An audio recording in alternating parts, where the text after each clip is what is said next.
Modern psychology began in 1879 when Wilhelm Wundt founded the first experimental psychology laboratory in Germany.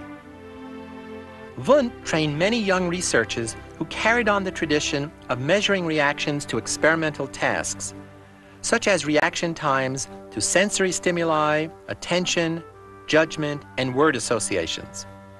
The first American psychological laboratory like Wundt's was founded at the Johns Hopkins University in 1883 by G. Stanley Hall.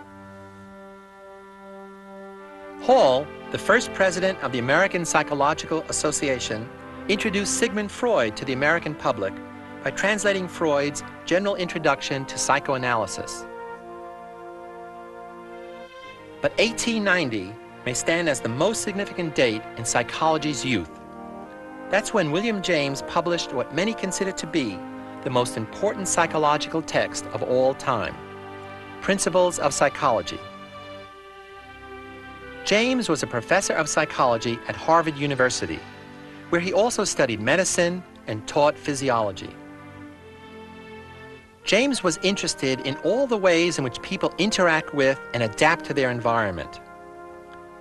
And so he found a place in psychology for human consciousness, emotions, the self, personal values, and religion. But the Wundtian psychologists, like G. Stanley Hall, rejected James's ideas as unscientific and soft.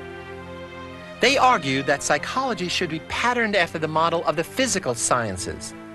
So they focused their study on topics like sensation and perception, on psychophysics, measuring mental reactions to physical stimuli.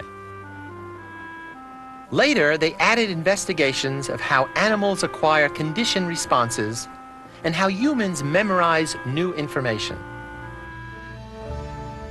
These differences among psychologists in what should be studied and how one should go about it are still with us a century later.